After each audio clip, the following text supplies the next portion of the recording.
E aí? Mais um podcast, mais uma Positividade sendo gravado dessa vez aqui, claro, sempre no nosso estúdio, eu, Pequena Correria. Franzé Chefão.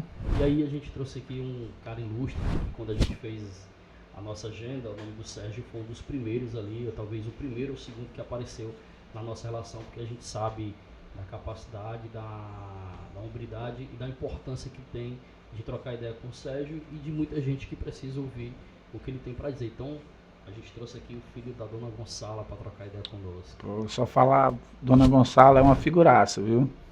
E... Sabe o que significa Gonçala? Esse nome Gonçala? Pô, já vi, mas não lembro. Gonçala quer dizer luta, quer dizer guerra, cara. Porra, cara. O que é que tu acha? Eu acho foda, é isso mesmo. Pronto, aí. É isso mesmo. O nome da mãe dele já pode ir para casa. Não, ela é isso. Minha mãezinha nasceu em 1932, no ano da pior seca do estado do Ceará, né? Que os cearenses estavam sendo exportados como a mão de obra mais barata do Brasil, né? O soldado da borracha, quem foi construir o sul e o sudeste, né? E ela nasceu numa cidade chamada Santa Quitéria. Em Santa Quitéria, em 32, foi preso um cara chamado Severino Tavares, que era um beato que tinha saído, um beato que fazia propaganda para o Caldeirão.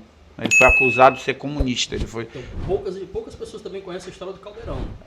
Mas a história do Caldeirão, muita gente conhece do Caldeirão pacifista, do Caldeirão, da parte do Caldeirão que os caras iam lá, né? Mas tem uma parte que esse cara...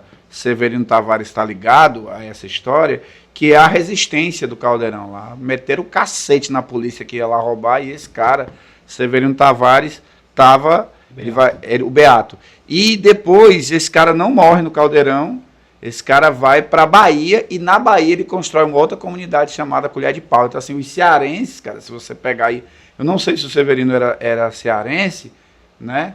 Mas o Ceará, nessa coisa do beatismo, da resistência no Nordeste, desde os nossos índios até os beatos. E até um fato importante que ele citou aí foi a questão da Guerra da Borracha, né? Que muita gente foi enganada achando que ia servir o exército, que ia para a guerra, mas quando na verdade era a escravização da mão de obra, que o pessoal lá ia tirar a borracha lá da seringueira e não ganhava nada. Inclusive até hoje tem gente que a família botou na justiça para ser indenizada, o pessoal ficaram velho, não se aposentaram como militar e por isso ficou. A gente vai falar de uma situação que o Sérgio tocou aqui, que a mãe dele nasceu em 1932, na época da grande seca que o Ceará teve, né? E é uma história engraçada também, porque foi em 1932 que minha avó veio para Fortaleza, também em virtude da própria seca que teve. E aí ela veio morar no primeiro campo de concentração que teve no estado do Ceará, conhecido como Arraial Mora Brasil. Porque, na verdade, o pessoal eles pegaram ali o trilho, né? Que era o único caminho mais rápido e assim mais propício de vir para a capital. E aí ela se situou ali entre Pirambu e Arraial Mora Brasil, que foi um dos primeiros campos de concentração, em virtude, culpa da própria fome, da própria seca que tinha naquela época. Então, eu acho que primeiro, falar de uma coisa que me veio na cabeça agora que é importante falar. Como é interessante a gente estar gravando um produto na favela, né? Da gente não precisar se deslocar para a Aldeota e para o Meireles para gravar o nosso podcast. Então, assim, isso eu acho muito importante, né? De que a gente tem que contar a nossa história, né? Da nossa perspectiva. Vamos pegar aqui um exemplo, tu pega uma coisa que me vem muito na cabeça hoje. Quantos por cento da cultura do estado do Ceará chega no Barroso ou no Zé Euclides? Nós estamos aqui no Grande Angola Sul. Quantos por cento da cultura do estado do Ceará, de verba da cultura, chega aqui nessa região? 0,0000. Eu não tenho dúvida de dizer que é zero, né? Mas quando eu pego, aí onde é que se concentra toda a grana da cultura do Ceará? Ela se concentra ali na região da praia de Iracema, né? Começa dali, é tudo para o turista, né? Toda a grana da cultura está ali. As festas, os equipamentos, né? Tudo está ali. Cara, não pinga uma gota no Moura Brasil, não pinga uma gota no Poço da Draga, cara. Ser periferia, ser favela, não necessariamente está ligado à questão geográfica. Da mesma forma que não pinga aqui, não pinga lá. Olha, se você pegar onde é que está o Moura Brasil, está nas costas da Estação das Artes. Entendeu? Como é que pode ter tanta miséria concentrada numa área que circula, e eu estou falando da cultura, porque a cultura é o... E aí, você inclui também lá o Vicente Pisou, o Castelo Encantado, que ali é na beira, no arredor da beira-mar. Ali ao redor, mas nessa parte aqui da Praia de Iracema, tá dentro, cara. Tá dentro. Não tá dentro, o cara atravessa o Dragão do Mar. O cara vai pegar um baseado, o cara vai ali do lado, assim, ó. Vai pegar, então, assim, na verdade, as nossas comunidades, elas só servem ela só tem uma função, que é fornecer droga, mão de obra barata, entendeu? É quase que uma pequena senzala que tá... É uma pequena senzala, a Casa Grande tá aqui, a senzala tá ali, ó. Então, assim, essa coisa me dá, enfim... Essa coisa enxerga a gente todo dia, a polícia. A polícia, ela não esquece da gente, ela tá enxergando a gente todo dia. Só tem mais 3 coisas que chegam nos nossos bairros e é ruim é quando essas coisas se... Só tem 3 coisas. Quando a gente fala nessa construção, então a gente vai falar muito do instituto, das relações sociais, no nosso convívio do dia a dia, o que é que a gente produz e o que é importante a gente falar. Mas de onde é que vem um Sérgio de verdade? Sérgio, qual a formação que o Sérgio tem? De onde é que vem? Qual é a base? Qual é a estrutural? Qual é o pensamento, cultura tecnológico e de empreendedor de favela? Um cara que é executivo de favela. Porque que eu acompanho, tem toda uma questão que vai de moradia, conceito da cultura, né, a essas oportunidades para que a favela não seja vista só como público-alvo, mas como protagonista da sua história e que também seja realçado essa história que a favela está sendo construída, de ouvir o favelado, de ouvir o que o favelado está pensando, por que ele é só visto como público-alvo. E o produto que ele está construindo ali, Franzé, que massa e tal, mas é aquele produto de tapinha nas costas, investido no que o cara está produzindo. É isso. Entendeu? É um pirulito, né? Um copo d'água, né? Assim, primeiro que eu me orgulho muito de ser filho da Dona Gonçala, né? Dona Gonçala é uma figura... Minha mãezinha tem 91 anos e, assim, é uma guerreira, né? De verdade. Eu não tinha atentado aí para o nome, mas ela é isso. Quem escolheu o nome dela escolheu muito bem escolhido, né? Minha mãe é uma mulher que nasce aqui em Santa Quitéria, se muda para o Rio de Janeiro muito jovem, né? Para escapar da fome. E aí eu e meus irmãos nascemos no Rio de Janeiro, na favela da Rocinha, né? E por que eu sou um defensor da cultura, né? Eu conheci em 1978, eu conheci uma mulher chamada Solange Farinha, minha amiga até hoje, minha professora, que me ensinou fotografia, né? Depois vou mostrar uma foto aqui, eu no meu cineclube, só os ossos, dava para contar os ossos assim, dava para contar todos os ossos. E cabelo curto? Cabelo grande. Já? Já. Dava para contar os ossos e eu tô lá numa escola chamada Miguel de Paula Brito, lá na Rocinha, e que é na rua de Onéia.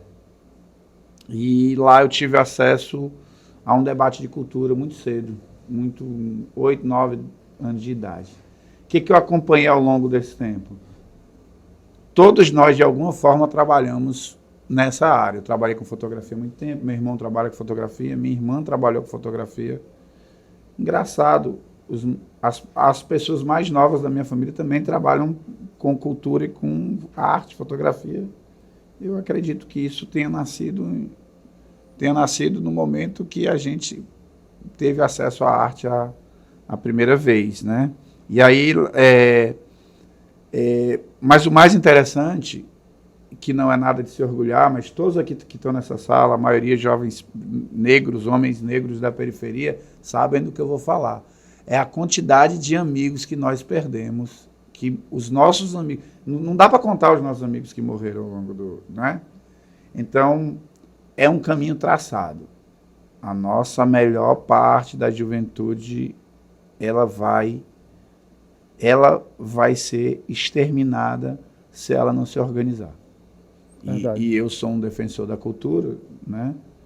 Porque eu acho que é um veículo, é um principal veículo para você conectar com a juventude, né? Então eu sou esse cara aí, nasço no Rio de Janeiro, chego aqui em Fortaleza no final da década de 80, começo da década de 90, eu vou morar ali na Sapiranga, que a gente chamava de Parque Água Fria. E lá eu inicio um movimento cultural. A gente começa um grupo de quadrilha junina, né? E eu inicio um movimento, junto com uma cabeçada, né? Que me orgulha muito. Porque se você for ver esses moleques, a nossa raiz não parece, mas é comum, certo? Não inventaram muita coisa de novo em Fortaleza de 90 para cá, no final da década de 90. Então, quando o Zezé andava com o Johnson, com o Poeta Urbano, ali no movimento MH2O, o Babau, né? Eu conheço, talvez alguns daqui, eu conheço o próprio Davi, eu conheço das antigas, porque o Babau lá da Serrinha foi fazer um trabalho, um apóstolo do MH2O, estavam todos juntos nesse tempo, né? E aí vai fazer uma posse ali. E dali a gente inicia um movimento cultural. Então, assim, do ponto de vista geral, a nossa raiz é a mesma. Nesse tempo, a nossa secretária de Juventude, que é a Adelita Monteiro hoje, estava se organizando lá no Conjunto Ceará, junto com o Johnson na Juventude Vermelha. O Babau na Serrinha, vocês aqui, o Zezé nas quadras, né? Então, assim, de alguma forma, nós cruzamos o nosso caminho aí. Então, ali inicia um movimento que ganha outra questão, né? No final desses anos, a Sapiranga era o quarto bairro mais violento do mundo.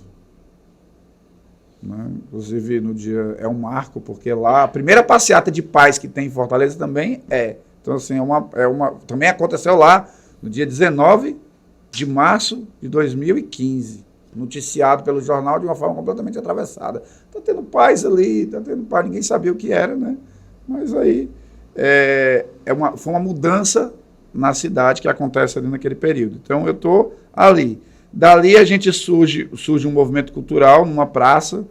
Hoje, cara, eu me orgulho muito, porque dali surgiram grandes artistas desse movimento, né? Não vou aqui citar nome para não esquecer de alguém. Para não esquecer de ninguém, mas assim, grandes artistas da cidade surgem de uma pracinha ali da Sapiranga, né? Moral da história, que eu acho que é bom ter moral da história.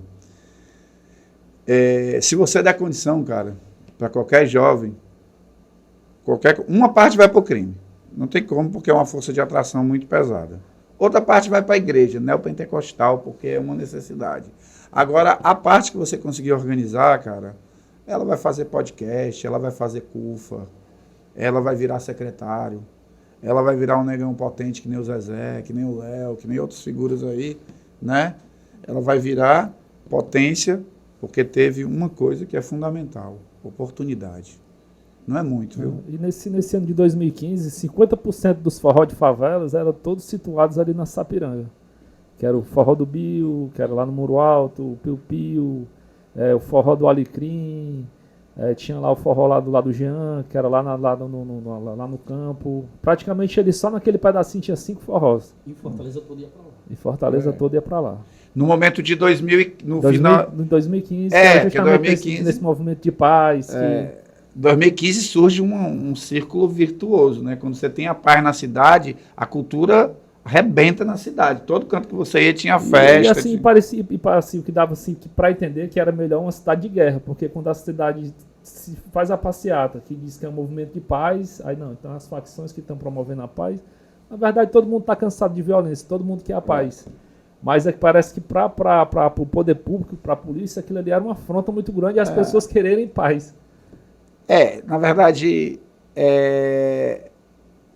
o povo em paz ele é perigoso mesmo, porque ele se junta. O povo em paz se junta, né? O melhor do povo é o povo organizado, mas se organizando dá para desorganizar um bocado de coisa. Organizando se desorganiza, né? Desorganiza muita coisa, né? Então, assim, o forró de favela para mim é uma coisa muito interessante, inclusive porque batalharam muito para mudar o nome de forró de favela para forró romântico, né? Mas não conseguiram. Não conseguiram, mas tem coisas...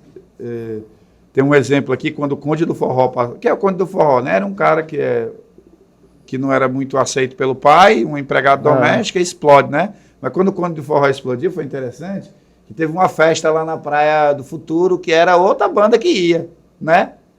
E ali, no governo Lula, aconteceu um fenômeno, que era o fenômeno dos rolezinhos, que para mim é interessante. Que a gente também tinha aqui. Não, por que é legal o fenômeno do rolezinho? Mas Se você for hoje no Iguatemi ou no Via Sul, tá cheio de pobre. Mas ele tá de cosplay de Playboy, né? Com a camisa da Lacoste. Dublê. Dublê de Playboy, né? Cosplayzão de Playboy. Ele tá com a camisa da Lacoste, né? Ele tá vestido de classe média, tudo falsificado, né? Ou ele trabalhou pra caralho pra comprar aquilo ali, pra ficar fantasiado de Playboy, né? E o Rolezinho era um cara que ia em grupo para qualquer canto, mas com cara de favelado, com boné favela, né? Do jeito que ele se sentia bem. E essa coisa do Conde do Forró, que era no mesmo período, deve ser no mesmo período, acredito que seja, fizeram uma festa com essa bandinha Conde do Forró, que a gente só escutava Damásio Produções, não sei o quê, quando tinha aquela parada do Damásio aí, né? E aquela parada toda pelo Zap. Meu irmão, no outro dia, Fortaleza estava assustada. Desceu 50 mil favelados sem nenhuma estrutura, com cara de favelado para Praia de Iracema. Entendeu? Isso choca. O favelado estando no canto ali comportado, o favelado é perigoso quando ele tem orgulho de ser gente. Quando ele não quer, ele é perigoso. Quando ele está, né, de cosplay, a maioria tá até o bolsonarista que mora no Barroso, o cara que tem vergonha da raiz, mas então, essa fantasia de Playboy para poder... Então... As gatinhas, o quê? Só tipo assim, o cara vai pro Iguatemi... Ser aceito. E assim, todo mundo que tá lá sabe que ele é pobre, que ele é favelado, que ele não tem cara de Playboy. Mas não ameaça. Só que na mente deles, porra, meu irmão, que todo mundo aqui tá achando que eu... Mas isso também, assim, o Sérgio me fez lembrar, já se volta para falar sobre essa questão da cultura, do que Fortaleza, do que essa juventude também fez uma revolução muito legal, através do forró, através de outros movimentos. Mas essa questão do cara se vestir bem, por exemplo, isso então não foi de agora, né? Porque eu me sentia bem, eu me sentia muito bem quando a gente falou no programa passado que eu tinha roupa de sair. Né? Então, assim, quando eu tinha roupa de sair, que eu cortava o cabelo, eu me sentia muito bem. Eu pegava o relógio do meu irmão emprestado, botava aqui. Mas tu usava que roupa? Qual era a roupa que tu sentia bem? Eu não lembro. Assim, a roupa que eu me sentia bem é uma bermuda da... Veludo? Uma bermuda de veludo. Não, veludo não. Mas uma bermuda... Uma bermuda surf. Era. E uma blusa da Dragon 44, da Ataque, ou da... sei lá, da Sorak, que naquela então, mas se tu fosse pro Iguatemi... Não, era bordado do mesmo jeito, seguido pelo segurança. Não, as roupas dos caras iam ser diferentes. Tu se sentia bem aqui. Não, eu me sentia bem aqui. Até porque é o seguinte, eu vou te contar uma história. A primeira vez que eu fui pro shopping, eu tinha 21 anos, cara. Eu tinha pavor porque eu sabia como é que eu ia ser tratado. Entendeu? A forma, eu sabia. Tipo, eu na época que eu estudava, eu ganhei bolsa para estudar em colégio particular. Eu não fui porque eu sabia como é que eu ia ser tratado, sabia como é que eu ia ser visto. Porque aquilo, o preconceito, o racismo, a forma que eu sentia, Sérgio, foi tão traumatizante que muita coisa eu deixei de fazer por conta disso. Entendeu? Deixei de viver por conta disso mesmo. Deixei de tocar minhas coisas, deixei de ir para a escola, deixei de ir para cursos, deixei de andar nos cantos legais que eu achava que seria massa. Eu ia para os locais, quando tinha encontro de hip hop, por exemplo, eu preferia ir a pé do que ir de ônibus. Saía cedo de casa para chegar lá no horário, porque eu sabia que o ônibus não parava. Eu sabia que quando eu estava sentado na cadeira do... Todo mundo olhando. Todo mundo ficava em pé, mas ninguém sentava do meu lado. Entendeu? Então tinha... E aí, detalhe, o ônibus não parava, aquele conhecido fala. A viatura, quando me via, ela parava. Ela parava. Então, assim... Então, e voltando assim um pouco dessa questão da cultura, eu falo muito da cultura hip hop, foi o que me salvou, cara. Eu lembro que eu acho que nunca contei essa história. Eu ia pro crime, mano. A gente se juntou com um menino aqui onde eu moro e a gente tava armado, Davi. E aí eu fui, e aí na verdade eu já conhecia o movimento hip hop, já tinha participado de movimento estudantil, já tinha ido pra roda de break, mas a gente não viu perspectiva nenhuma porque nunca chegou até nós certas culturas. A gente ouvia certos programas porque a gente tocava, a gente ia para as rádios comunitárias ou fazia da forma que a gente fazia, mas sem perspectiva de vida. Eu ia pro crime. No dia que eu fui pro crime, que eu escutei o rap, eu vi o cara falando meu nome na rádio, eu disse, não vou mais não. O cara me enxergou, o cara me viu. Se ver é muito importante. Entendeu? Se ver é muito importante. Então eu entreguei a arma ao cara e disse, não vou. Eu falei que tem 3 coisas que chegam em qualquer canto. Estamos aqui no Barroso, nossas áreas. Aqui no Barroso vai ter um canto que é mais fodido que os outros cantos. Que é o canto que morre gente. Que é o canto que é a periferia do... a periferia do Barroso. Entendeu? Porque a periferia... Porque a gente não é visto como território, né? A galera vê aqui, ó. Tem o IDH aqui. Então tu pega o comerciante, pega não sei quem, isso aqui é o IDH. Mas se você for com a lupa, aqui tem gente mais fodida do que boa parte da área. Isso é em todo o bairro de Fortaleza, né? Isso é em todo o bairro de Fortaleza. Mas só tem 3 coisas que chegam nesses cantos. Eu falei naquela hora e não citei. Uma é o narco. Na forma que tiver, é a ilegalidade, ela chega lá como o único braço de controle do lugar. Porque às vezes, se não tivesse, era pior. Com certeza. Se não tivesse, era pior. Então chega lá pra galera não se... por leão não se comer. Entendeu? Muitas vezes é assim. A organização é necessária. Tem que botar moral. A outra coisa que chega é a igreja neopentecostal, porque não dá para suportar essa desgraça se o cara não estiver falando com Deus. E é falando, viu, meu mano? É aqui de pertinho, dizendo assim, ó, tu tem que me ajudar, cara, é olho no olho. Então, assim, não é qualquer igreja evangélica, é a neopentecostal, é aquela mesmo da vibração, do fogo, né? E a outra é a polícia. O problema é quando esses 3 braços se juntam. Porque quando esses 3 braços se juntam, vira Rio de Janeiro. 57% dessa força, quando se junta, controla o estado do Rio de Janeiro. Nós vivemos uma barbárie urbana em Fortaleza. Não adianta. Quem mora... como é que pode uma cidade, isso é importante a gente... 17 bilionários pequenos. 17 homens que estão entre os homens mais ricos do Brasil moram na nossa cidade. Isso é 26%. O estado do Ceará representa 2%, menos de 2% do PIB nacional. Como é que pode? Aí faz a conta aí. Se aqui mora 26% dos homens mais ricos do Brasil, das pessoas mais ricas do Brasil, como é que o Ceará não representa 26% do PIB nacional? Tem alguma coisa errada. Aí nós estamos aqui na África, né? Enquanto quem está no Meireles está na Noruega. Então isso é um absurdo. Como é que eu não vou querer que... Fortaleza, tem da Ponte Vieira pra lá e da Ponte Vieira pra cá. Tinha uma coisa que o Zezé falava muito, né? Que tipo, que se pegar todos os seguranças, todo aquele pessoal que trabalha na área de segurança na Aldeota, no Meireles, no maior que a polícia. É maior do que o contingente da polícia do estado do Ceará todo. Então toda a concentração de segurança que está ali para proteger aquele pessoal é maior do que toda a polícia do estado do Ceará junto. E aí, como que você explica isso aí? Eu estava num canto, por exemplo, quando teve os salve aqui, né, que queimaram os ônibus, né? Aí a violência aumentou ou diminuiu? Aí alguém diz, não, mas aumentou, estava extremamente violento, estava queimando os ônibus. Morreu menos gente, meu mano. Morre 13, 14 pivete preto todo dia. Pivete homem, jovem, preto. Morre todo dia nos bairros de Fortaleza. Aí as pessoas dizem para ele, não, Fortaleza é violenta. Tá, tudo bem, mas morreram quantos no Meireles? Morreram quantos no Dionísio Torres? Morreram quantos ali na Dom Luiz, ali perto do... Sabe? Na Dom Luiz, ali perto do... Praça Portugal. Na Praça Portugal. Quantos morreram? Sabe quantos morreram? Eu sei. Nenhum. Se morre um aqui, vindo do trabalho, dá na página policial, no programa policial. Se morre um lá, dá a primeira página do jornal. Todos os jornais vão noticiar se acontecer alguma... Então, assim... É tragédia lá. Lá é tragédia. Fortaleza. A música do Bill fala, né? Como pode ser tragédia a morte de um artista e a morte de milhões apenas uma estatística. E voltar aqui para. Tu falar dos 17 bilionários que tem aqui. 50% é do ramo de alimento. Pois é.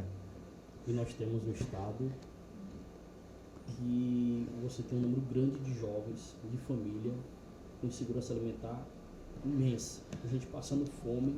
De verdade. E eu digo assim, ó, tem um, falar aqui, tem um da farmácia, do alimento não, da farinha de trigo, que vende miojo, e porque assim, se você pegar aqui, não é qualquer alimento não, é um alimento complicadíssimo, viu? Então você tem um da farmácia, um do plano de saúde, né? Eu falo sempre assim, ó, um adoece, aí o outro trata no plano de saúde e o outro vende o remédio, né? Então assim, não é uma... historicamente, essa desigualdade gera riqueza para muita gente. Historicamente, assim, é bom ter um povo tão pobre, tão miserável. Hoje, por exemplo, se você estiver em qualquer bairro da periferia. Isso o Estado ganha muito com isso, viu? Sabe quando é que o Estado ganha com isso? O Estado, a Força Armada do Estado.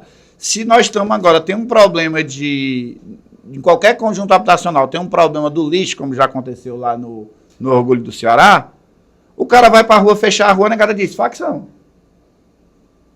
Entendeu? Então, assim, o que acontece hoje é que todo pobre é tratado como se bandido fosse. E aí você tem. Aí essa coisa explica o Franzé. Você não tem o direito de protestar, né? Se tu protesta é porque o traficante da área mandou tu ir lá fazer isso por ele. Na lógica, mas é uma lógica muito oportuna para o Estado, isso aí, né?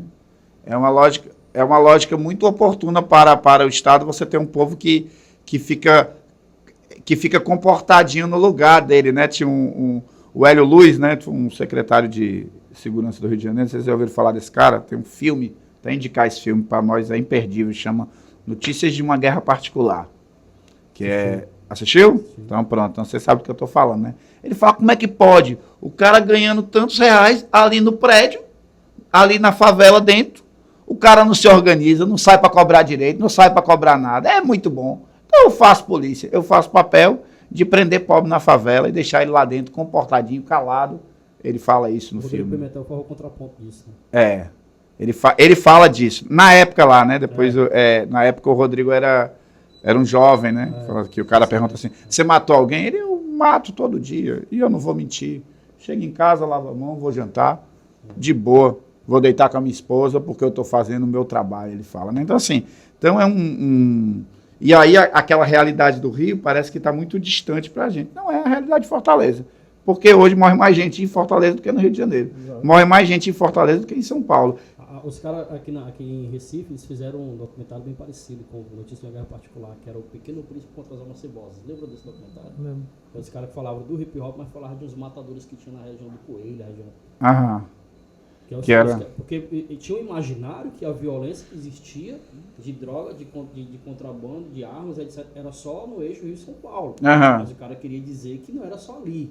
Que na região Nordeste também tinha e não isso. E não só Fortaleza está violenta, né? Mas Sobral está muito violento. É o Ceará, macho. A cidade mais violenta do Brasil tem 7 mil habitantes, fica na região do Jaguaribe. Ibicuitinga está entre as 10 cidades mais violentas do Brasil. Morada Nova, então assim, não é... Antes, a cidade mais violenta do Brasil era Maracanaú, depois Calcaia, tá entendendo? Hoje, a cidade mais violenta que morre 200 e tanto a cada 100 mil é uma cidade de 7 mil habitantes que está com um índice de violência maior do que a Ucrânia, e é uma cidade do interior do Ceará, né? Então, assim, a gente está falando... Vamos tirar o foco aqui dos problemas, que eu acho que é bom a gente falar de coisas boas, né? Nós, os movimentos, e movimentos como a CUFA, como o MTST, movimentos de periferia, vou colocar aqui, é aonde dorme o cara que constrói a cidade, é aonde tem a principal potência. Quando vocês falam assim, favela é potência, né? Uma periferia é potência. Favela... Porque às vezes o cara tá... É porque para mim, favela... Aqui no Ceará, é engraçado, o cara tá bem ali, tem um beco, o cara ali é a favela. E se ali é a favela, aqui é o quê? Só para me entender. Que é o que acontece aqui. Quem mora aqui nesse pedaço, não mora em favela não. A favela é lá embaixo. A favela lá embaixo. Né? Depois a gente vai fazer um podcast contando por que é favela. Isso aí é importante a gente entender que a gente é favela, a gente comunga da mesma dor, mesmo ônibus, mesmo posto médico, a gente não tem como pagar plano de saúde, né? Então, se não foi criada essa coisa do grande território, que a gente se entende como sendo, né? Aí é cada um por si, né? Não pode ser assim, né? Então, aí você chega a bairros, né, que me impressionam, bairros, eu falei aqui do Moura Brasil, e do Poço da Draga, e ali o Lagamar, cara, são áreas centrais, áreas que estão ali, área aonde a grana circula, e essas áreas não muda nada, é igualzinho às nossas áreas, entendeu? Então não é só uma questão geográfica, não adianta o cara dizer, mas é por causa da localização periférica. Não, o conceito de periferia é o seguinte. Lagamar fica a menos de 1 quilômetro da Assembleia Legislativa. Pois é. É uma periferia social, cara. Não é uma periferia, é uma periferia econômica social. Assim, não é feito um trabalho para que aquelas pessoas se emancipem, porque aí o cara não vai ter o cara que vai lavar o carro, o cara não vai ter a mulher que vai trabalhar só quase pela comida, só pela comida, né? praticamente, né? Então, assim, é uma pequena senzala, é isso. Uma pequena senzala. E aí tem empresariado que reclama, né? O pessoal agora da capital, ninguém não quer mais trabalhar, a gente tem que trazer gente do interior. Ora, porque antigamente a mulher não estudava, a dona de casa era analfabeta, aí o filho dela também não estudava, e aí todo mundo se sujeitava aos piores empregos. E assim, hoje, né, de um tempo para cá, assim, reconhecendo ao governo Lula que o pobre teve direito de ir para a universidade, a filha do pequeno, a minha filha, a filha do Sérgio, assim, não vão ser mais empregada doméstica. Elas querem ser veterinária, querem ser dentista, querem ser professor, querem ter outra profissão. Uhum. Então, assim, o cara que é rico, que ele tinha aquela mão de obra bem barata, bem precária, que ele pagava o que ele queria pagar, está ficando mais escasso. Não é porque ainda tem muita gente pobre, tem. Não é porque a gente não quer, o pessoal da favela não quer mais trabalhar. É porque agora o pessoal tem outra instrução, o pessoal está mais capacitado e o pessoal agora quer comer o filé, porque antigamente só tinha um osso para comer. Mas tem uma coisa, sabe, que tem uma poesia de um cara chamado Brecht, você já deve ter ouvido falar. Todos ouvimos. Né? E essa poesia chama Dias de Comuna. Ele diz assim: de agora em diante, se eles nos ameaçam com fuzis e canhões, nós decidimos. De agora em diante, temeremos mais a miséria do que a morte. Franzé, tem um setor da juventude, e é nesse que a gente tem que se atentar, que ele não aceita mais ser miserável. E ele decidiu. Ele prefere morrer do que ser subjugado. E a gente tem que atentar que isso aí também é um ingrediente da barbárie, entendeu? Porque é o seguinte... Todo mundo quer que o cara vá catar lixo. O cara fala assim, por que você não vai catar lixo? Aí o cara diz, não vou. Prefiro morrer. Prefiro morrer do que catar lixo. Entendeu? Aí é romântico, é todo mundo assim. Todo mundo faz aquela... Como se... Para mim, ser catador de material de reciclável, ser catador de lixo, não é nada de humilhante, fora do... Não deveria ser, mas é. Né? Porque as condições que esses caras são colocados, né? E tem uma galera... Por isso que eu sou, viu? Vou voltar aqui a esse assunto pequeno. Por isso que eu sou defensor dos trabalhos que tem a ver com cultura e tecnologia, principalmente, porque duvido que tu chegue aqui hoje no Barroso e fale assim, vou dar um curso de ensinar a ajeitar celular. Quero 100 pivete. Tu acha que não vem 100 pivete não aqui? Vem 100. Aí o que a SPS vem dar aqui, ou qualquer outra secretaria? Curso de ensinar a fazer pastel. Pintura de parede. Mas o pivete só vai fazer o pastel se for o melhor pastel do mundo. O pivete quer fazer grafite. Show, vamos levantar aqui. Quer fazer aerógrafo, aerografia. Quando você investe, né? Vamos dar quando você investe em cultura e tecnologia no bairro, porque principalmente esses dois elementos, né? Você pega o melhor jovem. Você pega o cara que ia ser o patrão e o cara que ia ser o pastor. Aí ele vai ser o grafiteiro, entendeu? Vocês acham que o Davi não seria um bom pastor ou não seria um bom patrão se ele não fosse grafiteiro, né? Entendeu? Aí essas lideranças, elas e aí parece um samba de uma nota só, né? Mas é porque é a única saída que eu vejo. É um samba de uma nota só, porque é a única saída que eu vejo. Só fazer aqui a ressalva, né? Saiu o Neymar, que é o pequeno, e entrou agora o Ronaldinho Gaúcho, que é o Davi Favela. Caralho. Próprio, meu irmão, você falou muito aí sobre essa trajetória gigante de nós que somos dentro das periferias, dentro do sofrimento, das dificuldades. Mas o que você se tornou hoje? Você é protagonista de quê dentro da sua comunidade, dessa grande área geográfica? Você falou que a sua mãe veio aí na época da fome e, resumidamente, o que você trabalha basicamente hoje é nesse mesmo caminho. Me fala um pouco desse lindo projeto aí, fala um pouco dessa nossa trajetória, dessas nossas dificuldades. Como que vê essa inclusão do Sérgio dentro do MTST? Eu participava de um movimento chamado MCP, que era Movimento dos Conselhos Populares. Se liga aí, né? Participamos. Participamos nesse movimento. Era um movimento... Aquela bandeira Era um movimento comunitário aí no início. Na verdade, eu passei a participar desse movimento em 2000. A nossa grande luta, talvez a maior até hoje, foi o semáforo da Washington Soares, Que besteira, né, cara? Para quem nunca teve a mãe morta ou o irmão morto atravessando a Washington Soares, é uma grande besteira, né? Agora, para quem já teve amigos atropelados, inclusive, a primeira vez que a gente fechou a Washington Soares foi no dia 5 de maio de 2005. O semáforo foi implantado em junho ou em julho. Não tinha semáforo, a velocidade não tinha nada, era... Era uma rodovia, não tinha porra nenhuma, né? E aí, no dia 6, uma amiga nossa chamada Zelinha, que está viva, graças a Deus, mora em Messejana, foi atropelada lá, na Washington Soares, e graças a Deus não veio a falecer, né? Não sofreu, ficou acamado, tal, não sofreu. Então, quem nunca teve um amigo atropelado, acha que aquilo era uma besteira, né? Então, ali, a gente juntou um grupo de pessoas, de jovens, e aí, dali surge o núcleo do MCP, do Parque Água Fria, ali na década, e aí, era o pós-hip hop, era a galera que... Era do movimento dos construtores populares. Aí, esse outro movimento, o que é que significa essa sigla já, até pra gente conhecer? Não, aí eu tô indo lá. Então a gente cria os sarais os sarais lá da Sapiranga, que foram muito conhecidos e tal, né? A gente fez 300 e tantos sarais lá na Sapiranga, e depois ficou muito conhecida. E aí em 2009, a gente teve uma divergência no movimento, porque o movimento foi ocupar, e a gente dizia, não, o movimento não é para ocupar, porque o MCP é um movimento de moradia, é de bairro, né? E a gente queria construir o MTST no Ceará. Na época a gente conheceu o Boulos, né?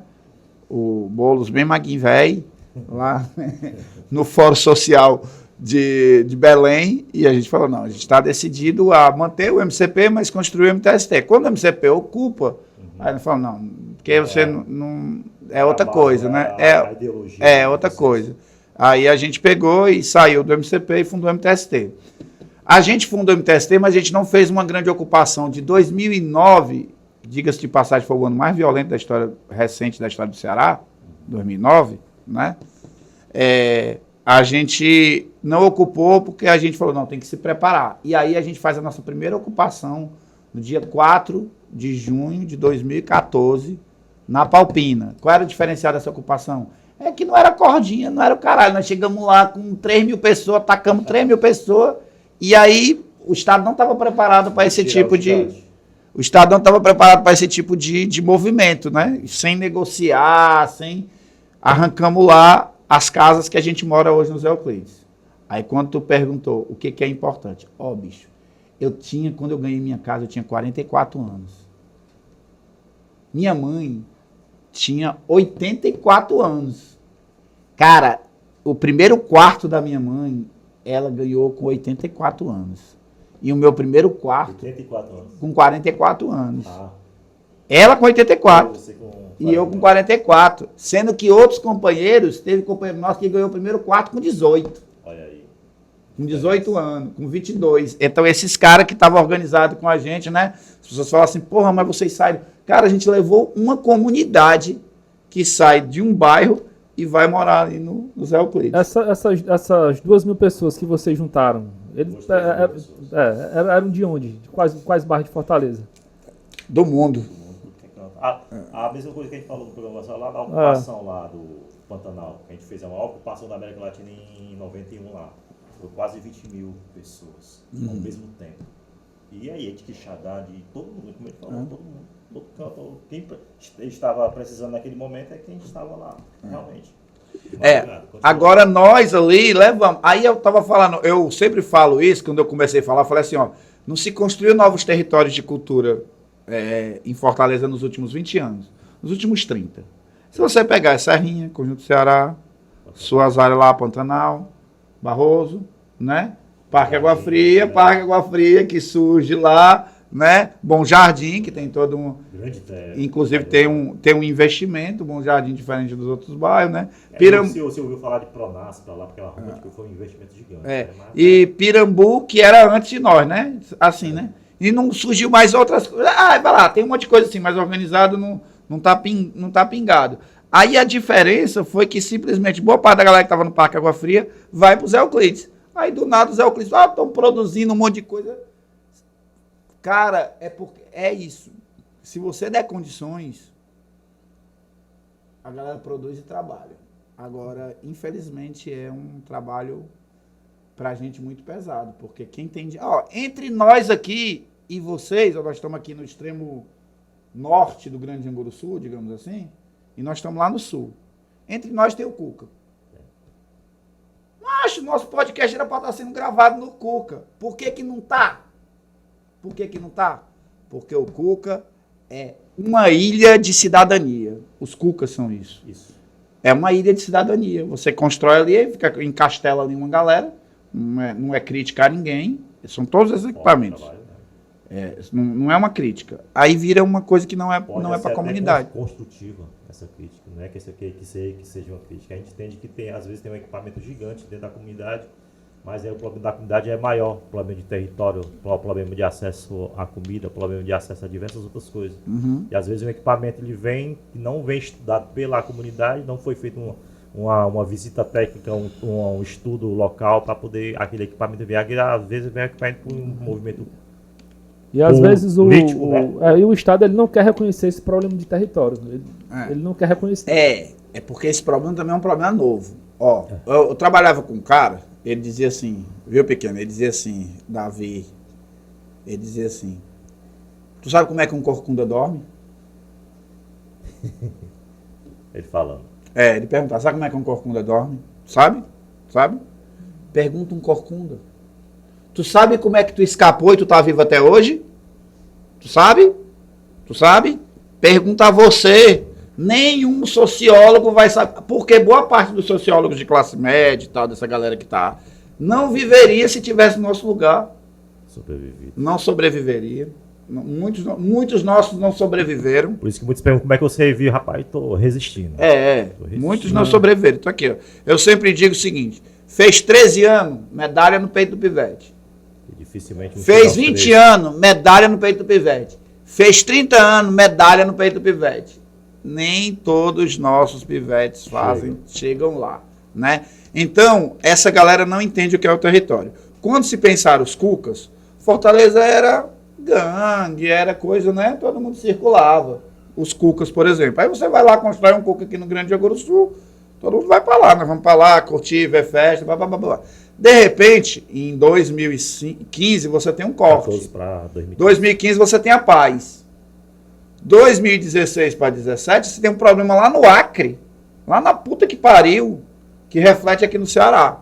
Você tem você tem parece que uma rebelião no Acre, uma rebelião e no Rio Grande do Norte. Exato. Isso fudeu a gente, né? Contaminou tudo. Acabou com tudo.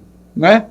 Hoje, o Cuca, por exemplo, é equipamento, quase que elefante branco. Foi esse ponto de vista que eu quis lhe passar na questão da... Quase que elefante branco. Então, o que a gente tem que pensar? Nós aqui temos obrigação, chegar para o Estado e cobrar, dizer, hoje, a política para a juventude do Barroso tem que ser feita no Barroso. Uma extensão. Ela não adianta, porque assim, uma pergunta para vocês que eu sei a resposta. Vocês conhecem jovem que não estuda mais porque não pode ir para a escola? Sim. Sabia que as pessoas não acreditam que isso existe? Não acredito. As pessoas não acreditam. Como é que pode? O cara não pode ir para a escola, não pode pegar ônibus. Mas é envolvido. Às vezes não pode nem morar num território específico. A casa é obrigada a sair. Você vê que hoje está morrendo trabalhador. O cara vai entregar uma água, o cara vai entregar o gás e o cara, tu mora onde? Não, no bairro tal. Pronto. Aí o cara fala assim, é envolvido. Aí tu pergunta, e o que é ser envolvido? Ser envolvido é eu ser estudar no mesmo canto que o cara era, eu ser primo do cara, eu morar no mesmo bairro, amigo de infância. Que não tem nada a ver. Isso a gente vê até. Resposta. A gente vê até a nível nacional diversos jogadores por ser de favela, por ter envolvimento, só porque morava na mesma rua, é amigo de infância do cara do traficante, era considerado também a questão da. Aí você pode, se tu tem um amigo teu que é policial, que o cara é corrupto, se o político, o amigo teu, ele é corrupto, tu pode bater foto. Tu pode abraçar, tu pode tudo. Moral da história. Todas as pessoas que estão nessa sala são envolvidas. Moral da história, é isso. Então não adianta. A política pública, e aí é o papel do Estado, tem que pensar uma política pública que hoje chegue no território. Então, Porque o cara não vai mais para o posto médico. Porque as pessoas não vão mais para o posto médico. Aí o prefeito tira, por exemplo, o Gonzaguinha lá do... Olha o impacto. O cara tira o Gonzaguinha lá da Grande Messejana. Da Grande Messejana e taca lá pro Zé Walter. Entendeu? Como se fosse uma cidade que é negada... Como se fosse uma cidade daquelas europeias, que o cara pega a bicicleta e isso, né? E foi pra lá e tiraram o principal, a emergência. Não tem a emergência lá no Gonzaguinha do Pois Zé é. Walter. Então, Vamos tornar no MTST de novo nesse caminho. Então o MTST é um movimento de moradia, né? A gente fez... A priori a base era para isso. Para isso. Sendo que a gente implanta toda a ocupação nossa, nós implantamos cozinhas. Por exemplo, a nossa última ocupação do Bom Jardim, grande, a gente tinha 10 cozinhas. 10 cozinhas. Né? E as cozinhas, elas são o coração. Aí acontece o quê? No meio do, como diria o nosso poeta maior, no meio do caminho tinha uma pedra, né? Tinha uma pedra no meio do caminho, que foi a pandemia, que foi a pedra que nos juntou aqui, né? É isso. Esse é o ponto na pandemia, o que a gente observou, meu mano? A fome avança de uma forma muito mais agressiva. Tem como tu dar só uma ampliada nessa questão da cozinha? Como que funciona? O que é essa cozinha?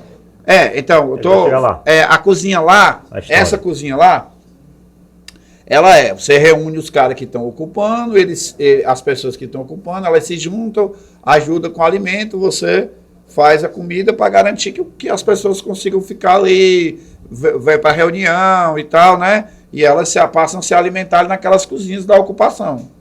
Para os filhos, vai trabalhar, deixa os filhos. Porque todo mundo pensa que a ocupação é o quê? Um monte de vagabundo que quer ganhar terreno, não, é um monte de trabalhador. É importante dizer que ocupação é diferente de invasão. Porque muitas pessoas, que tem ali o pessoal ali invadindo. Às vezes ele ocupou onde não existia nada, onde não existia vida, onde não existia praticamente, as pessoas ocuparam. Quando a gente fala ocupar, é de fazer acontecer alguma coisa naquele espaço que não, até antes não... Que não tinha uma função social. Nada. É aquele terreno lá do Siqueira, que mataram duas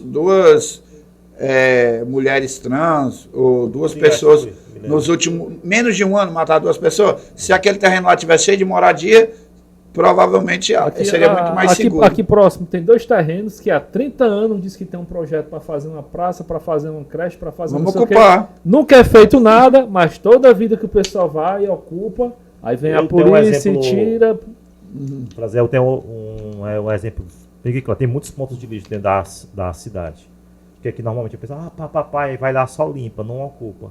Às vezes aí teve até um projeto a gente caminhou nós da CUFA, de ocupar, né? Aí começar a ocupar com a parte de jardim, essas coisas, ocupando com grafites, mas tem que ocupar com coisas, com atividade.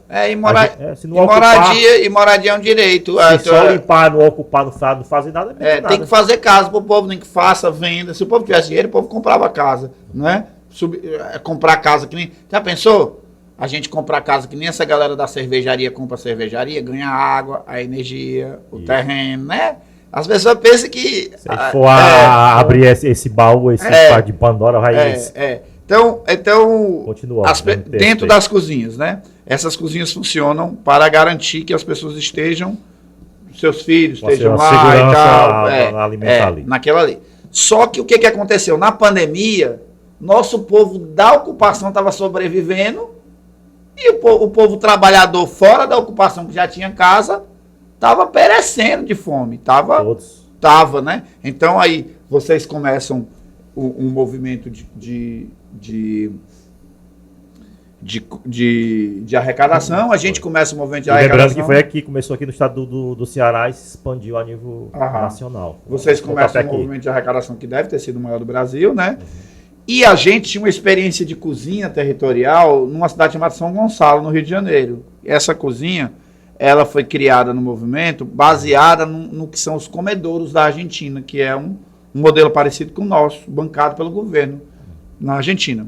Um companheiro nosso que é o... Digamos esses, tipo o lá da Parangaba, que você dá R$1, não, outra coisa. Não, igual a cozinha. Só para o pessoal entender.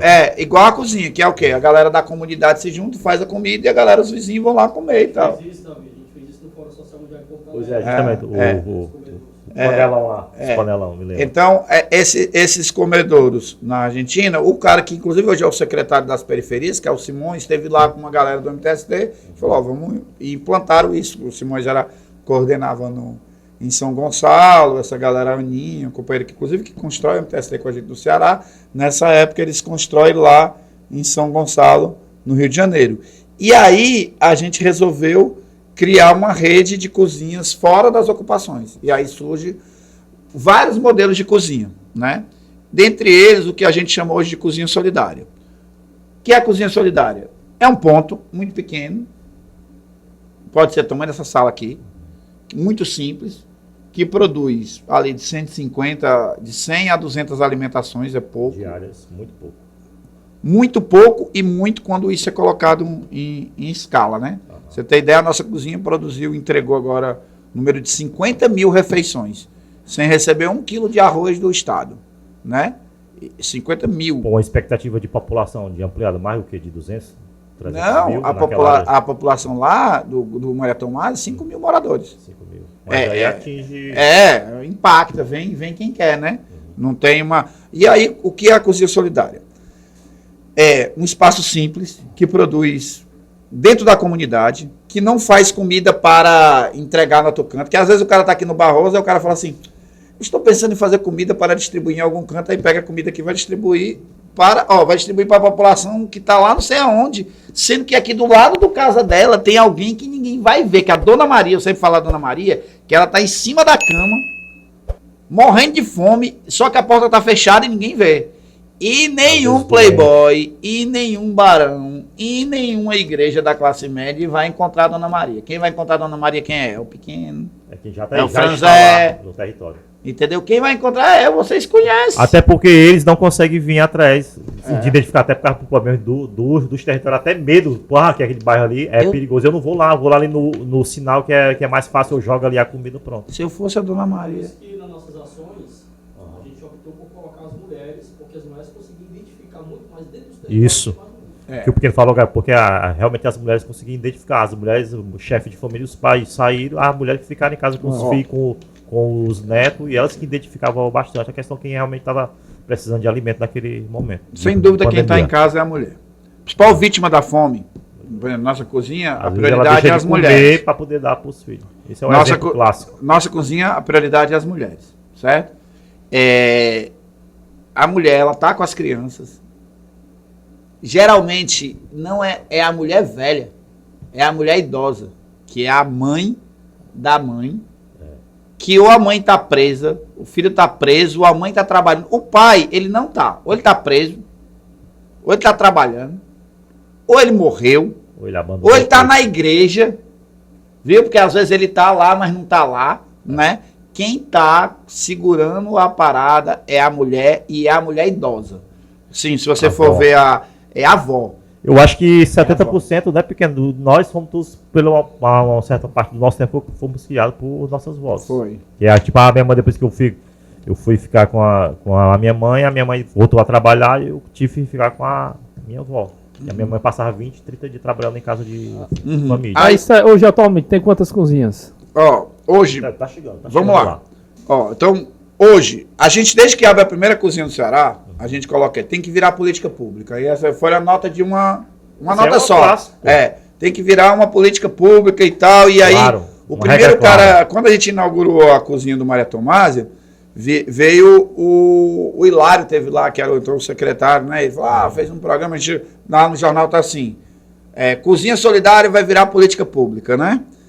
E com e na campanha do Eumano, a gente lançou uma candidatura, né? A gente lançou a candidatura do Léo, o nosso movimento. Uma produção muito boa. E a gente debatia 3 coisas, basicamente. Todas as 3 são território. Moradia, um programa de moradia, que agora o Lula vai retomar. Um programa de cultura na periferia, porque a gente acha que só com cultura periférica você consegue diminuir a violência de Fortaleza, né?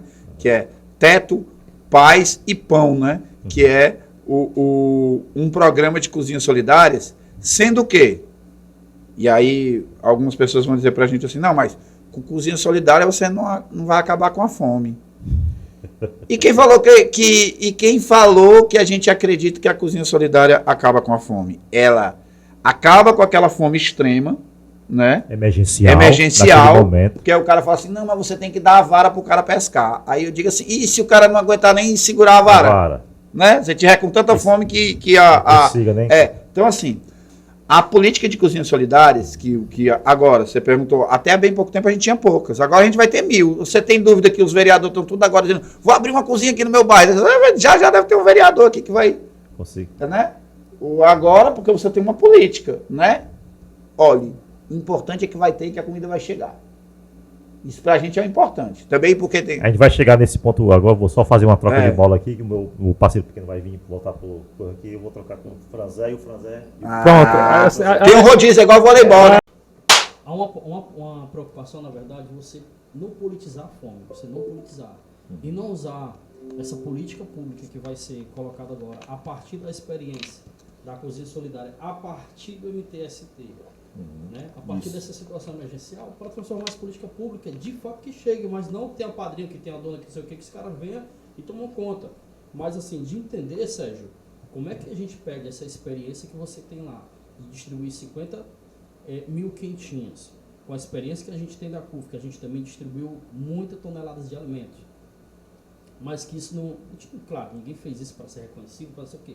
Mas, por exemplo, a Cozinha Solidária ela foi reconhecida pela ONU como uma das iniciativas de enfrentamento, de combate, enfatizar, né? Que saiu no Jornal Nacional, foi matéria de diversos programas, importantíssimo isso, né? Dentro desse história. Então, quando a gente pega o problema da cultura que não tem, que não chega lá no João Guruçu, que não chega lá no José Euclides, mas que a fome está lá, que parte a resolução, a solução do problema parte dos próprios moradores, a gente tem que criar essa perspectiva de que a partir dali é que a gente cria essa identidade, que a gente cria esse fomento de enfrentamento à fome, que agora o governo do Estado, que eu queria que você falasse um pouco disso, se é isso mesmo, se essa política está dentro do que você está acompanhando, se essas propostas, se vocês foram ouvidos, né, de que maneira foi feita essa interlocução.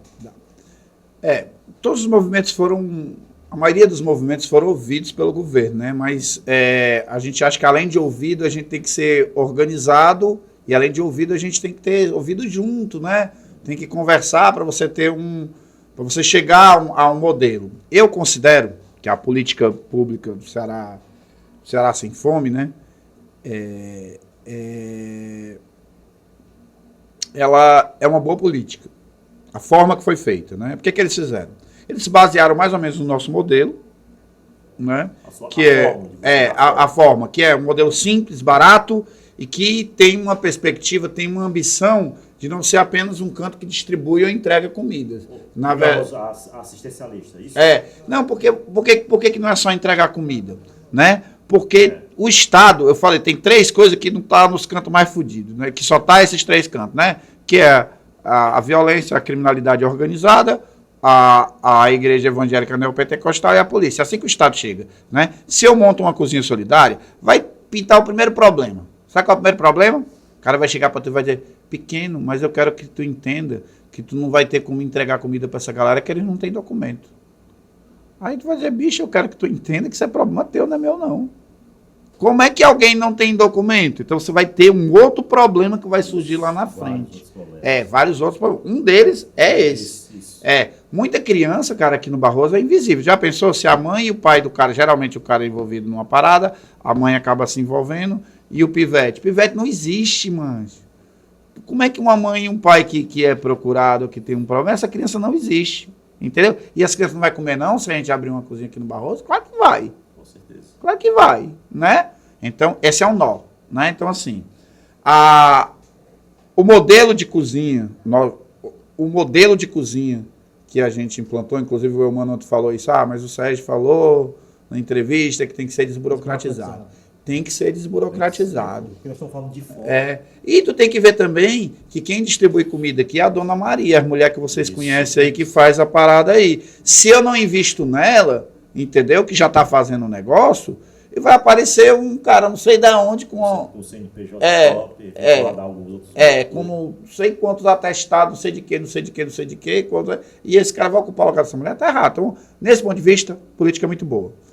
Aonde eu considero que talvez o Eumano vá ter que melhorar agora? Tem que chamar os movimentos e organizar os movimentos. Tem que dizer assim, trazer os movimentos junto para não ter disputa. Porque eu falo assim, nós não vamos gerenciar, nós não queremos gerenciar o projeto, nós queremos gerenciar uma cozinha.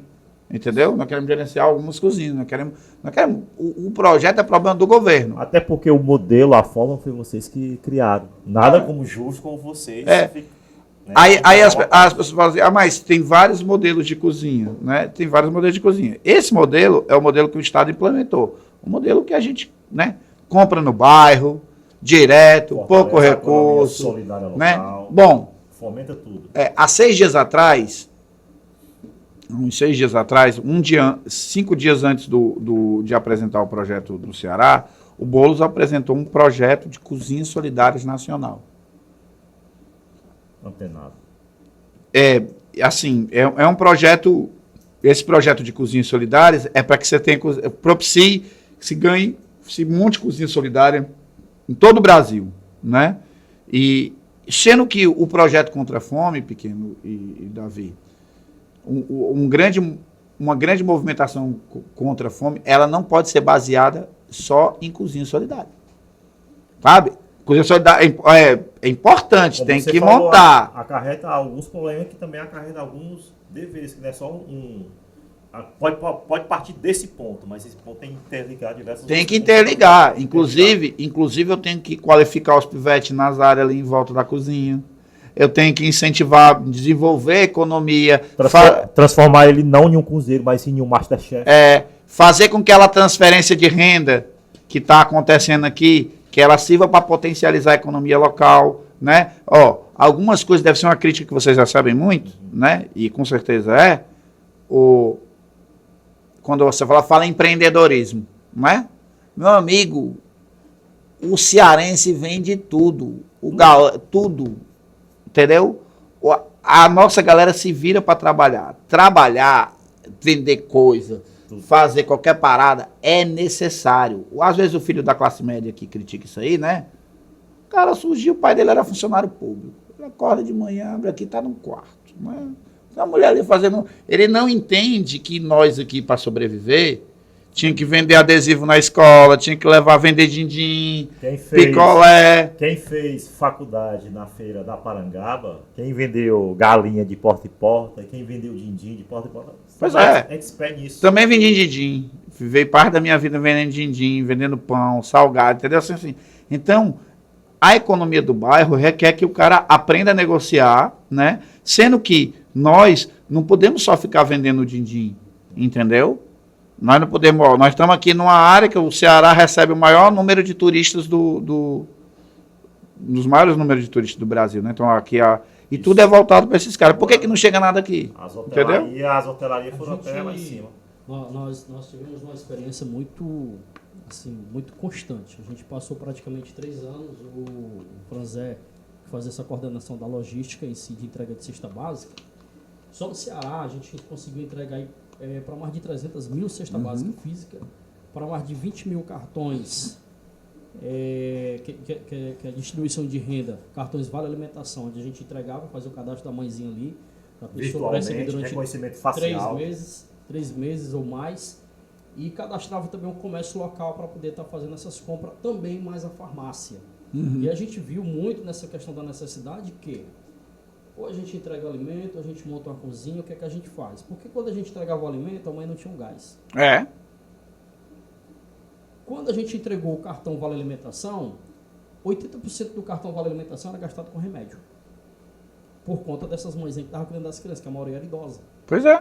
Pertença, vários problemas, as coisas não chegavam, e mais a negociação que elas faziam na ponta. Quando a gente faz com que essa cesta básica chegue, né, que na verdade a CUF ela foi uma interface entre o cara que queria dar, que queria doar, e quem tinha, né, quem precisava receber. Então, a gente saiu de uma realidade nossa, de uma articulação de 30 favelas para mais de 240 favelas só em Fortaleza. Porque quando você fala no Bom Jardim, por exemplo, eu não posso falar no Bom Jardim que eu distribuo cesta básica. O Bom Jardim tem vários, vários pontos. Janguru-Sul, mesmo jeito. Palmeira, da mesma forma. Né? E aqui nessa área do Passaré, você vai da Rosalina ao Barroso, ao Campo do Sobral, ao Bico do Boi, enfim, diversas outras áreas. E aí a gente viu muito isso, Sérgio, dessa falta da própria participação de uma lei política, de uma lei do âmbito político, fazer com que chegasse realmente essas doações até as pessoas.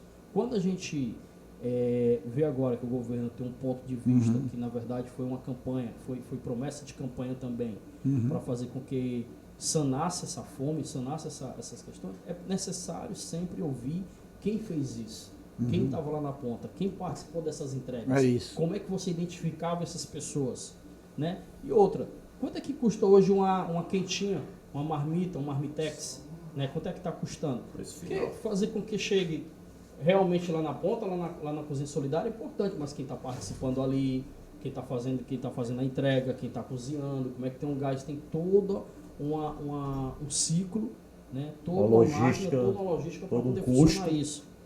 Quando a gente viu o MT e o ST, que eu fui lá, você convidou, nós fomos e tal, eu disse, mano, e aí a gente viu que muitos empresários que mandavam para nós, assim, a gente chegou a distribuir também quase 12 mil quentinhas, a gente não produziu, a gente recebia e mandava e distribuía para algumas favelas para poder entregar. Mas a gente viu isso, essa questão da fome, essa questão da necessidade, essa questão da insegurança alimentar. Né? Mãezinhas e a gente ia para a rua, Sérgio, eu não sei como é que vocês entregam lá, que a gente fazia daqui o Kelvin também participou muito, o Kelvin está aí, de uma maneira humanizada, sabe? Entregar de uma maneira humanizada, também para não ser entregue assim, de uma forma, porque, cara, você vê situações que, se não fosse a cozinha solidária, era pior. Os depoimentos que você ouve, se você não for razão, sabe? Você chegar ali para Dona Gonçala e dizer assim, mãe, como é que era 1932? E se agora não é diferente. Entende? Foi no Ceará que o pessoal começou a comer lixo agora no governo Bolsonaro. Então você tem que você tem que ser muito razão. Não é porque você assim, não tem um coração debaixo dos pés, mas porque você tem muita razão. É o que a gente viu de criança chorando quando estava recebendo uma quentinha naquele dia, porque ele estava com 2 dias que não se alimentava bem, que comia só arroz, ou só feijão, ou só faria com açúcar, que era o nosso vício como criança. Mas se tornou uma questão de alimento, Sérgio, naquele dia. Nós no final da tarde ia comer farinha com açúcar por brincadeira, que tinha um pão e café. Mas a gente viu que se tornou uma realidade para matar a fome das pessoas. Depende da idade que você tem, né? Porque assim... porque o filme Garapa foi gravado aqui no Janguruçu. Não sei se ouviram falar desse filme. É o primeiro filme do Padilha.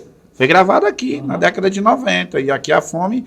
Não pode esquecer que a nossa economia ela veio do lixo, né? A economia dessa região. O Grande Anguruçu ele tem uma identidade que é o lixo. Quando nós chegamos aqui do Barroso, a gente tinha, eu, minha mãe, algumas pessoas, a gente estava aqui no Janguruçu. A gente ia para o Janguruçu fazer isso. Separar o material reciclável para poder... Casqueirar, para poder fazer a venda. O que salvou nós lá do Pantanal foi a Ceasa. Então assim... Então você vê que tem uma ligação com a fome. A gente veio para essas regiões para escapar. Nós viemos de alguma forma, ou nós ou alguém que quando você está lá na Sapiranga, você tem o quê? Tem um mangue. Então as pessoas vão comer. Perguntei a um cara uma vez lá, mas o senhor pesca? Não, só para comer. O cara pescava só para comer e achava que não era pescador, porque sim, a pesca é de subsistência, né? O seu agricultor, não, eu planto só para comer. Então eu não sou agricultor, não, planto só para comer. Sejão.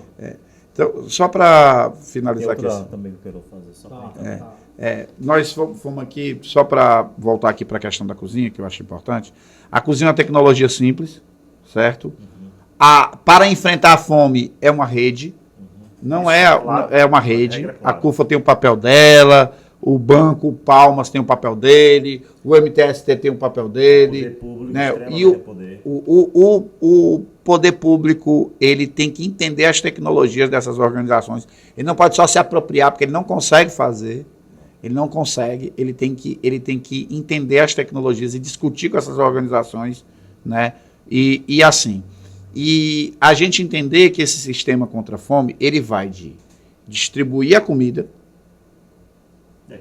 garantir que chegue a comida para fazer, também é necessário em alguns casos, garantir que chegue a renda e garantir que chegue a economia no bairro, porque é a economia, é só a economia, é unicamente a economia e a geração de emprego, a geração de produtos no bairro que vai fazer com que as pessoas escapem da miséria. Então é fome e miséria.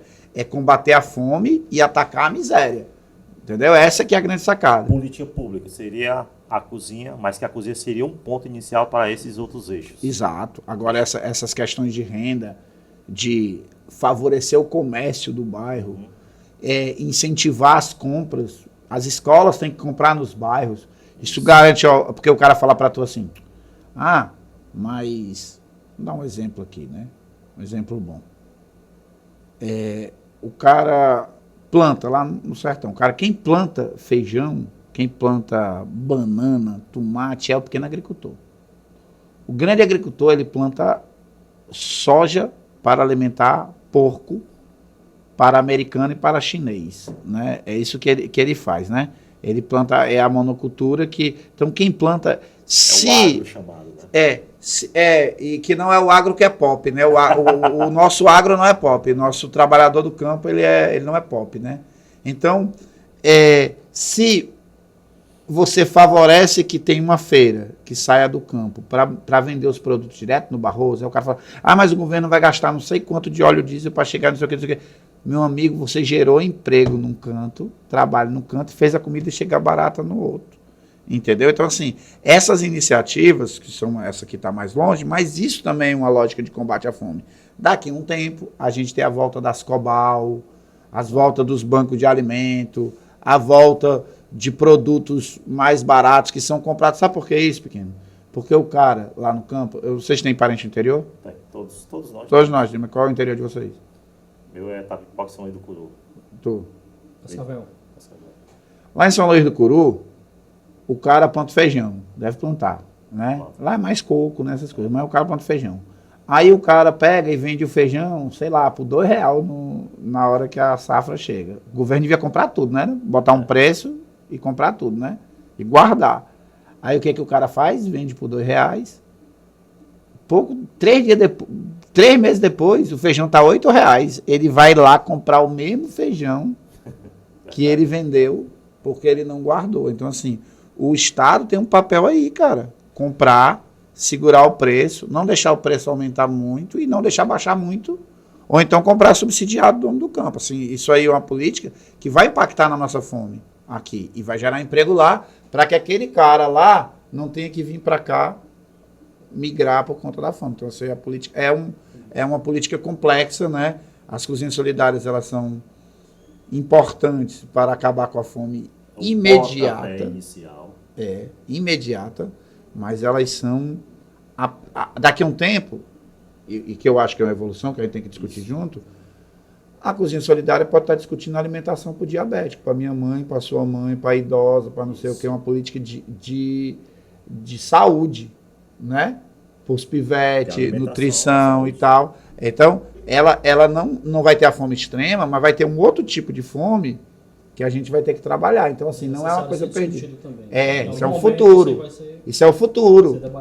Isso é o futuro. E nós temos que ter uma aliança, os movimentos, com o Estado, porque o Estado tem que cumprir o papel dele, para atacar a estrutura da fome. Tu perguntou quanto é uma quentinha? Uma quentinha nossa é de R$5. Custo final. Mais ou menos. Vai ver quanto é que é uma quentinha que é distribuída para a população em situação de rua, feito por alguma estrutura. Vai ver. Eu sei quanto é. É uns 14. Vai até mais. Entendeu? Tem canto aí que sai o custo aí até R$30, R$35. Então, aí moral da história. Tem gente que lucra com a fome. Uma miséria. É isso. Davi, é isso. Respondeu tudo, porque normalmente era a política pública, que é a cozinha, mas através da cozinha dá início a uma ramificação de diversos outros setores que deve ser feito para essa grande política pública que parte da cozinha, né? Porque, como você falou, não é só a fome, não é só como é que o cara vai ter força para ir atrás da cultura, para lutar pelos seus direitos, se ele está com a parte principal, fome, que o saco, velho ditado, o saco vazio, não se fica em pé. E eu vou dizer para você, a fome até a gente aguenta, nós três aqui aguentamos fome. Mas ver um filho passar fome... Aí é desesperador. Né? Dói pra caralho. E a fome, ela não é uma dor assim, congênita, uma dor, tô sentindo dor. Aí os caras falam, o que é que esses caras estão falando de fome?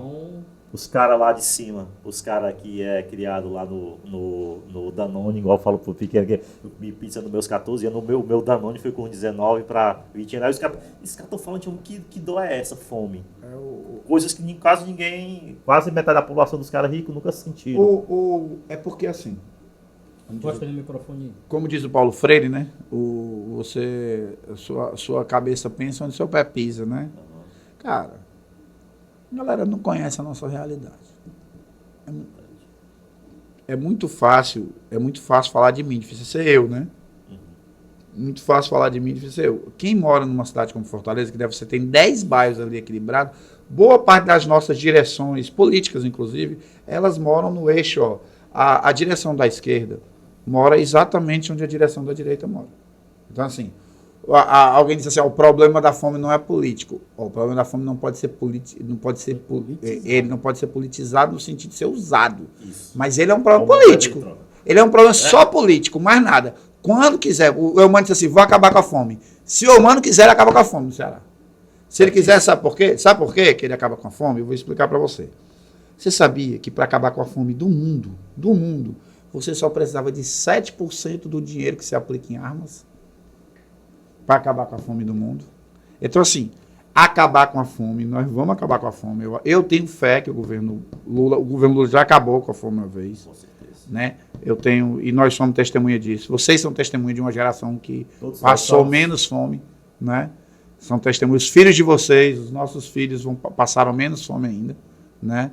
E o governo Bolsonaro fez a pandemia e o governo Bolsonaro fizeram a fome voltar. Então, nosso desafio hoje é... A gente voltamos a falar até em prédio, coisa que a gente só ouvia falar quando era pequeno. Pois é. Vamos lá no prédio pegar o pacotão de massa para nós comer.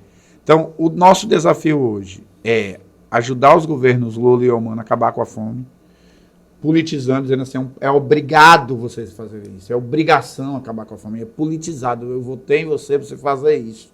Entendeu? Assim, é político isso. E é político também não fazer com que a Eumano deu bons sinais, ao meu ver, deu bons sinais, de não fazer com que... Porque o Eumano podia ter feito uma licitação zona desse projeto e ter tacado na mão de um financiador futuro aí. O que é que ele fez? Não. Vou fragmentar, ele falou isso, eu achei muito importante, né? Vou fragmentar e fazer com que gere economia no bairro, né? E nós, outros, temos que nos organizar para dizer assim, é acabar com a fome e criar uma estrutura de recuperar as periferias, as favelas, né? Favela um dia pode ter nome de favela, mas ela tem que acabar, né? Não tem mais apego. O estigma. Não tem mais apego, ela tem que acabar como... Eu não tenho apego à cozinha solidária. Eu falei assim, eu faço cozinha solidária para que ela acabe, porque acabando a fome, acaba a cozinha. Então, a favela, ela tem que ser uma coisa que a gente vai guardar. Um dia... Nós moramos, a favela agora é outra coisa, entendeu? Mas a favela não pode ser um sinônimo de água de fossa na porta, de falta de escola, de falta de saneamento, de falta de urbanização. A favela não pode ser isso. E não pode ser também um local de fome, né? Então, assim, é papel nosso criar a estrutura para que os favelados se emancipem. Né? Aí a gente muda a sociedade fazendo isso. Então, né? Esse aí, ó, Sérgio, filho da dona Gonçala, nascido no Rio de Janeiro, criado aqui a farinha e rapadura no Ceará. Então você vê que o cara tem. É muito bom trocar ideia com o Sérgio, porque formador de opinião, um cara inteligentíssimo, né? Muita gente se inspira no Sérgio, vê as coisas dele, compartilha e tal. E para nós, muito bom trocar ideia com você, cara. Conhecimento acima de tudo, conhecimento para nós. Eu respeito muito, demais. E agradecer pela sua presença, né? O Franzé saiu aí também, mas é mais essa troca de apresentadores, muito pelo espaço também, a gente faz isso. Para dar chance, dar oportunidade, né? Para todo mundo. Porque a gente precisa ouvir, precisa trocar ideia e tal, dar oportunidade para todo mundo essa ideia. Então, obrigado mais uma vez. O Positividade agradece. Só ele deixar todos os contatos, como é que faz para conhecer o trabalho, se tem um site, se tem uma rede social. A gente tem um Instagram, que é Cozinha Solidária. @Cozinha Solidária. O Instagram @Cozinha Solidária CE, né, que é o da Cozinha Solidária do Ceará. Eu tenho um telefone, 994 25 35 62 4, 25, 35. 994 25 35 62. E aí, quem quiser entrar em contato, conhecer, a fome não é só de alimento. Então, assim, às vezes o cara fala assim, eu sou médico, eu queria dar um dia cozinhar na cozinha. Eu falo, não, cara, tu é médico, vem atender um pivete aqui, uma mulher, cara, porra. Cozinhar tem que cozinhar, né? Às vezes você que sabe fazer uma parada, um artesanato, o cara que mexe com, quer fazer tão afim de fazer essa rede.